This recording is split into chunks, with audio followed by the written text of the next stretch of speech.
Hey guys, it's me, Ricky, and so today I'm going to be reacting to um the Cult of Chucky, not the trailer, but there was a YouTuber I really like. His name, I don't know, I think it's James, but his channel is called Dead Meat. So he uploaded a video about a week ago on the first Chucky. This was in 2013. And then the actors, and the actresses came back, and they came back into Cult of Chucky. And also, the little boy Andy from the very first movie Child's Play in 1988, he grew up, obviously, and now the actress grew up, and now he plays Andy in this as a grown up. But so yeah, and what he does is he does stuff stuff. So he talks about it, and then he does the kills, and then he does the count. Where he adds up everything. He adds up how much stuff, how much blood goes into kills, and so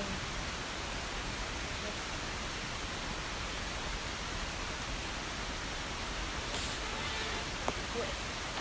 Sorry, I couldn't hear it, so. Welcome to the Kill Count, where we tally up the victims in all our favorite order. I'm James H. Denise, and today we're looking at the brand new movie, Cult of Chucky, released earlier this week on DVD, Blu-ray, Video on Demand, and Netflix. Cult of Chucky is a direct sequel. It's picking up 4 years after Mika's middle to the Metros. The cult takes place primarily in the asylum, playing off the fact that nobody's likely to believe a committed person about a walking, talking doll. Despite its direct-to-video release, the film's look is even more artistic and stylized than the sleek aesthetic at first. Cult is a competent step forward in the franchise, bringing together loads of characters and ideas from previous films and mixing them all together in a chaotic blend that happily sets up another sequel that is improved. And although the last act of this movie is capital B bonkers, most of it is a slow burn, still reminiscent of the original film. Still, when the kills finally come, they freaking deliver. So let's see what's in store and keep it up on it. The movie begins in the skyscraper restaurant, shot much like the apartment building from Child's Play 1, finished with the guy who did Garden, again played by Alex Vincent from the first. He and his date are talking about his past. Nah, man, she's internet research. Through it, she learned about the whole crazy killer doll thing. She says the whole situation was a bit too much for her and wages for a law student. He's missing out on having trouble with his kid who can ask her. And he thinks his drug back to his wicked log cabin home where he keeps a laundry with enough arms to take over an Oregon wildlife refuge. This is where it gets interesting, guys. Special one kept behind a frame of Kent Academy sweat. Turns out I was right. Confident in Chucky and the kill count. You take that internet controversy. Apparently, Andrew's been keeping Chucky's head locked up and using it to practice with carpenters. Seems like they almost have a sort of mutual respect thing going on. Andy lets Chucky take it off that day. Chucky still a little fucky and bites at Andy's fingers and scared. Tells Andy ain't having it.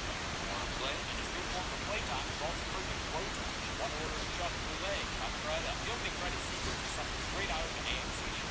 Clips from Curse and news articles setting up the story ahead. Then we're back to Mika, who's been getting a mental shock treatment and therapy with Dr. Colby, who over the past 4 years has gotten her to accept that Chucky isn't real and that she was the one who murdered her old man.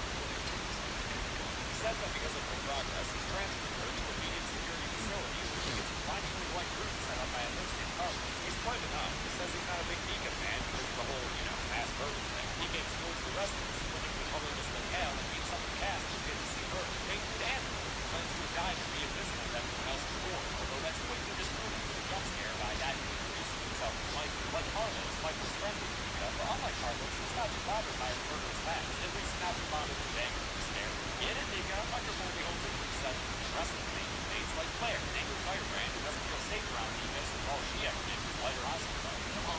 And Madeline, a demure lady whose reason for being there is the field day lunch. Mika explains her backstory to that and mentions her niece Alice. Angela sits up and tells her that Chucky had given her a little ring-a-ding-ding on the messenger.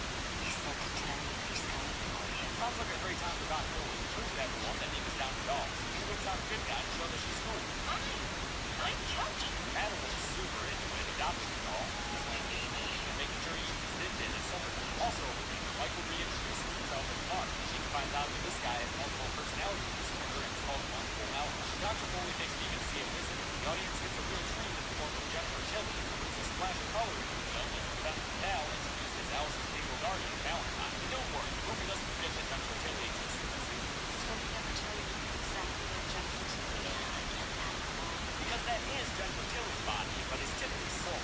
Tiffany's body, which also was directly similar to Jennifer Tilly's, died in Bride of Chucky. Now that Nika asks after Alice, Tiffany don't use words. Yeah, that's confusing. Really guilt tripped the hell out of Nika. She says Alice died of a broken heart. Mentions that Alice wanted to keep the dog with Nika. I'm Chucky. Nika's straight shook, meaning J-Tails did her job. She makes her exit. Come back soon, Jennifer. Love you. Foley puts Chucky in his office. That night, Love you, Chucky girl. stays the first person makes his wages. He needs a doll-height drawer to steal a Yeah, cell maybe phone we're off good. the car. He's so hard at work. What's your shift, brother? Chucky starts looking for Nika's room, showing off the latest look at the doll. Dang, that is creepy. Diane, after the first line in this movie is a whole complete Chucky doll, dude. What kind of killer fun you got for us? Where's Nika? Oh, that's okay. He gets back to his smart-ass self soon enough after Angela tells him he isn't real and he's just a figment of her imagination. You fucking with me? Nah, there's our boy. Chucky leaves Angela. He's hilarious. He goes for Nika. But when he gets there, he finds a broken smoking in a wheelchair and a pool of blood on the ground. Turns out she used the metal to slit her wrist because she felt so guilty about Alice's death. That's okay, Chucky. You can still try that one up as an assist if you want. Chucky knows assist will help his day ease. The next morning, Nika wakes up to find a message for her written in blood and her wrist is all sealed up. That's stitch work, Chucky. Calls the rape paid attention and home else. Not everyone made it Okay, to the that's good. Nika and the rest of the people at the hospital find the body of Angela in her bed. Her wrist cut open with Nika's metal stroke, giving us our first kill in the movie and watching 31 minutes in. Looks like Hulk is going to take things slow. Main character inmates discuss Angela's death in another group setting. Did you mention that the blood pool, that there's a blood pool on the ground and it says Chucky did it? So now they think that Nika murdered Angela. So James did not mention it. Claire yelled that Nika did it, but Foley insisted he wasn't involved. That was the only one with the right idea. Chucky did it. So of course he gets freaked out with Madeline and her adopted good guy arrive and reveal that there are now two Chucky. As they explain where the second doll came from, Nika realizes that Valentine meant Tiffany Valentine. That's Charles Theory's contract. So now she starts thinking maybe she isn't crazy after all, and that Chucky really is a bad guy. Prove it's just a doll. Foley takes a lighter from Chucky's hand, holding it there long enough to melt his finger, a little nasty good guy. But since Nika is smart and awesome and I freaking love her, she immediately realizes Chucky likes to swap places with Madeline's doll and wants to try him in the stake too. The rest of the group is done with this game. Madeline goes for a walk to get away from Nika. Malcolm agrees to help find out what's going on, while also revealing that his Mark persona is just Adam Herdig's impersonation of Jesse Eisenberg's impersonation of Mark Zuckerberg. I have to look out for ridiculous. While Nika distracts her with Ashley, Malcolm slips out the door and opens. Nika watches through the window as Chucky whispers sweet nothings into Madeline's ears. She flips Nika off. Rude fucking dog. Nika tries to warn Madeline what's up, but instead Madeline just tosses Chucky into an open grave. Malcolm Bye. sees what's going on. Maddie pushes him in as well. Meanwhile, Claire grabs the Chucky doll from Fuller's office and goes to throw it away, but gets bitten as she tries. But wait a minute, we just saw Madeline's doll confirm this Chucky. And now there's pretty strong evidence that this doll's alive too? Doll's a Chucky.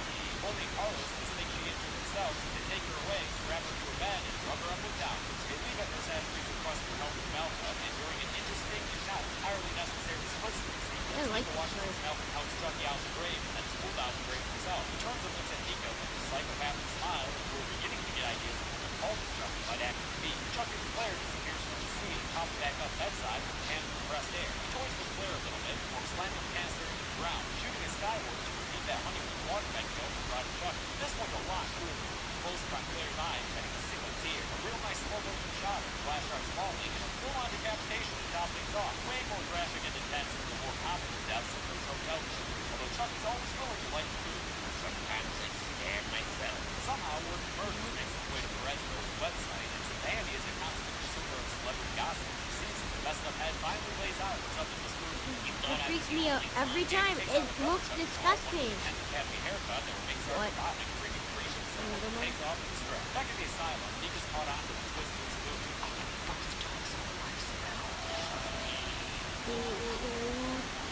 Bella. I'm a... Is that an incantation variation? I don't know how Nika overheard that or whatever to justify that cutaway, but she's insisting with Foley that she's not a murderer. Yeah, Nika's in a wheelchair. She was born paralyzed. Use a flashing light to hypnotize her so we can be real fucking creepy and sexually Damn, damn, damn, damn. For now, he just gets knocked out by Chucky. Even he can tell how nasty Foley is. And they call me. Chucky still takes advantage of Nika's day staying in his own again, so encouraging her Yeah, to they take a call sharp him broken glass chucky. and burn a portion with this so she can join the club. The screen fades to black before anything happens, and we find Nika crawling down the hallway. She crawls right into an image of Alice, who tells her they've been waiting for her. Before you can say, what the fuck, man, Alice bursts away, and there's a giant waving Chucky standing over Nika with a knife. And, yeah, he's still standing there. Long shot sometime later. Melvin's acting real weird. When Nika asks him what his name is today, he tells her. It's Charles. What if he winds up meeting Charles Martin? That'd be fun. The movie jumps another weird level when Maddie takes Chucky to her room and breastfeeds. Guaranteed Chucky talked her to that one. Or maybe not. It seems like he hasn't fully come out yet. Oh, Chucky, she's your mom. You're lucky no matter what. Or she's suffocating you with a pillow. Yeah, looks like Madeline's gonna do that instead, I guess. It's apparently the same thing she did to her real life baby, as Dr. Foley reviews, and the reason she was committed in the first place. As Madeline gives her surrogate baby a tearful apology, Nika interrupts her in an attempt to grab Chucky. Dr. Gillespie stops her and says it's time to bury the past. So they do. Get a good guy funeral and burial that Nika watches idly from the window. On his way to the hospital, Andy gets a call from Tiffany or Jennifer or whatever. Even I use trash. She asks him to join up in their ever-growing cult, but Andy's not into it. Sorry, Tiff. He gets there that night and is stopped by a security guard who tells him to go on and get. Andy acts fast to get himself committed, punching the guard to wind up in a white-tastic room of his own. What, there's no processing time to get committed there? Nika keeps vigil washing Chucky's grave until she finally sees him punch through the dirt. Then she gets drugged from behind with a needle in her neck, so she misses it when Grave Chucky goes full Margaret White. So we've got 2 Chuckies running around now. Why not have a third? Because we get one when Dr. Sex Abuser opens a box delivered to him and finds Buzzcut Chucky inside. Almost time for the call party, everybody. Get ready. But first, let's deal with some loose ends, like shoelaces, which Madeline isn't allowed to have because she's on suicide watch. Nurse Ashley takes the laces away and tells Maddie she'll check on her every 15 minutes. When she leaves, Grave Chucky is waiting behind the door, and he manipulates Madeline until she's opening her arms for one final embrace. It's final because she's hiring Chucky as her own personal Kevorkian. Will it hurt?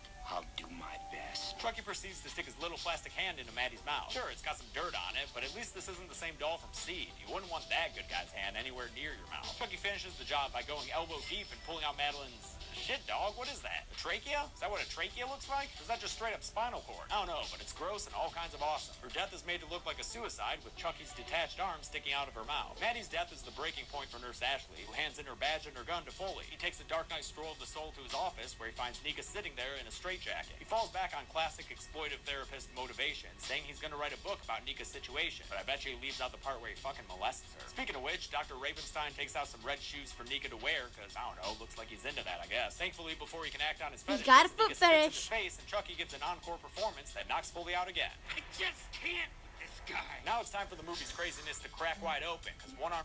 Okay, so me and my sister, when we watched this, we were cracking up laughing when he said, "Holy!" And then he says a whole bunch of other stuff like, "I just can't with this guy. He's just hilarious." We love this new Chucky. Good job, Chuck. He's very hilarious. Grave Chucky joins Nika and Clawhand Chucky to tell his counterpart that Andy in the house, but they should be careful because he got that crazy eye going on. They waste literally no time using their activation key on the third Chucky doll in the room. Give me the power. I beg of you. A new Chucky has entered the game. The trio of Chuckies act like a vaudeville routine as Clawhand Chucky explains what's going on. A few years ago, I came across this groovy new spell on VoodooForDummies.com. Now, I can be me, and me, and me. Then he tells Nika that he also inhabited Alice's body and used it to murder some people until someone fought back and killed her, which is not only really fucking dark, but also explains the end of Curse. Turns out the incantation near Grandma's suffocation did actually work, and the Chucky mailed to Andy was the result of this soul-splitting, or whatever, Ade Boku spell. Carlos walks in on all this crazy talk and is dumbfounded as the 3 Chucksketeers swarm him. They stab him in the leg and then go crazy on him for our 4th kill, drilling him and stabbing him some more and slicing open his torso to get some gaseous intestinal release there. Buzzcut Chucky is having a great time. He'll be the first to tell you. I never felt so alive. Yeah, well, you've been alive for like 2 minutes. That's what I love. This thing is creepy.